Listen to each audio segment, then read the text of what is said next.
Hello everyone. तो हमारी Python की सीरीज कंप्लीट हो गई है और मैं उम्मीद कर रहा हूँ कि आपको पाइथन आ गई है। और जिस तरह से मैंने बताया है बिगनर्स को प्रैक्टिस करनी है, पाइथन के प्रोग्राम्स मैंने शेयर किए हैं और उन्हें वे भी तरीका भी मैंने बताया है कि किस तरह से उन्हें प्रैक्टिस करनी है जिससे उन्हें कॉन्फिडेंस आए। तो मैं उम्मीद कर रहा हूँ उनको पाइथन में कॉन्फिडेंस भी आ गया है। अब हम बात करते हैं कि आगे क्या करें कि जिससे हमें जॉब मिले। ठीक है, तो क्या प्रोजेक्ट हम करें। देखिए, मैं इसके बाद शुरू करने जा रहा हूँ जेंगो में एपीआई डेवलपमेंट, यानी कि आपको बैकएंड डेवलपमेंट बनाने के लिए एक सीरीज शुरू करने जा रहा हूँ जिसमें हम एपीआई बनाना सीखेंगे। ठीक है, आप चाहे तो किसी दूसरे फील्ड में भी जा सकते हैं। अगर आप एपीआई डेवलपमेंट में या वेब डेवलपमेंट में नहीं जाना चाहते, आप डेटा साइंस में जाना चाहते हैं, मशीन लर्निंग में जाना चाहते हैं, तो उसके लिए आपको दूसरा पाथ फॉलो करना पड़ेगा। लेकिन मैं जो स्टार्ट कर रहा हूँ, मैं कर रहा हूँ जेंगो। जेंगो के थ्रू हम एपीआई बनाना शुरू करेंगे, बैकएंड एपीआई बनाना, डेटाबेस से कनेक्शन, डेटाबेस में डेटा सेव करना, डेटा लाना, ये सब हम बनाना शुरू करेंगे। ठीक है, एक बैकएंड डेवलपर के लिए तो दो तरीके से हम इसे बनाएंगे। एक तो मोनोलिथिक में बनाएंगे, मोनोलिथिक आर्किटेक्चर में। ठीक है, एक माइक्रो सर्विस में। तो मोनोलिथिक क्या होता है, उसमें सारी चीजें हमारी एक ही फोल्डर के अंदर आप समझिए होती हैं और एक दूसरे से टाइटली कपल होती हैं। पर एक दूसरे से इस तरह होती है कि अगर एक जगह एरर हमें आई, मान लीजिए होम पेज पे हमें कहीं पे एरर आ गई, तो पूरी ही वेबसाइट बैठ जाएगी हमारी। इस तरह से हमारा ये मोनोलिथिक होता है। लेकिन माइक्रो सर्विसेज में क्या होता है, हम सर्विसेज, छोटी छोटी सर्विसेज में अपनी फंक्शनैलिटी को डिवाइड कर लेते हैं। अगर एक सर्विस में एरर आई तो वही हमारी रुकेगी, दूसरी एज इट इज वर्क करती रहेंगी।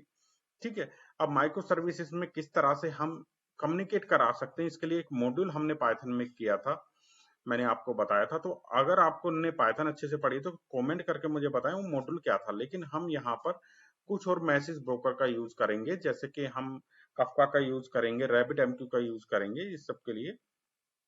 ठीक है, तो बहुत ही अच्छी एक प्लेलिस्ट होने वाली है। अगर आप इस प्लेलिस्ट को करते हो पाइथन कोर्स के बाद, तो आपको पाइथन बैकएंड डेवलपर में, एपीआई डेवलपमेंट में आपको जॉब मिलने के चांसेस बहुत ज्यादा हैं।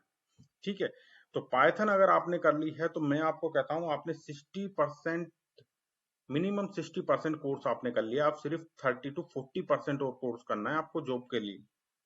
ठीक है, तो अगर आप एक्साइटेड हैं जेंगो में एपीआई डेवलपमेंट के लिए, तो मेरे चैनल को फॉलो करिए, सब्सक्राइब करिए और कमेंट करके मुझे बताइए कि आप एक्साइटेड हैं इसके लिए।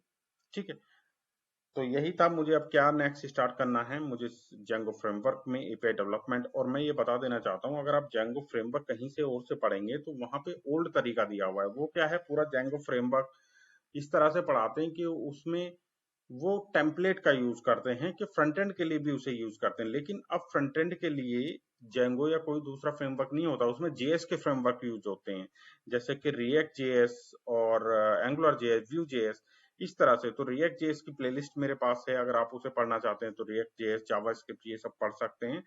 लेकिन मैं इसको इस तरह से एपीआई डेवलपमेंट कराऊंगा आपको कि आपको फ्रंट एंड का इसमें मैं नहीं सिखाने वाला हूँ कि जेंगो में फ्रंट एंड की जो टेम्पलेट होती हैं, ठीक है, वो अब यूजलेस हो गई हैं एक तरीके से, क्योंकि पूरा पूरा जो फ्रंट एंड है वो हर फ्रेमवर्क का, चाहे जावा हो, जेंगो हो, पीएचपी हो, सबके लिए फ्रंट एंड जावा स्क्रिप्ट पे शिफ्ट हो गया है। तो आपको, अगर आप फुल स्टैक डेवलपर बनना चाहते हैं तो आपको एक फ्रेमवर्क फ्रंट एंड का भी आना चाहिए, और उसमें मैं रिकमेंड करूंगा रिएक्ट जेएस। रिएक्ट जेएस सबसे बढ़िया और सबसे इजी फ्रेमवर्क है फ्रंट एंड के लिए, और जॉब भी, ओपनिंग भी सबसे ज्यादा है। ठीक है, तो आप कॉम्बो में कर सकते हैं, मतलब बैकएंड के लिए आप जेंगो, जेंगो में एपीआई डेवलपमेंट, और फ्रंट एंड के लिए रिएक्ट। रिएक्ट की प्लेलिस्ट पहले से ही मेरी चैनल पे है, और जेंगो की मैं स्टार्ट करने वाला हूं। तो अगर आप एक्साइटेड हैं तो मेरे वीडियो को लाइक करें और चैनल को सब्सक्राइब करना ना भूलें। Thank you.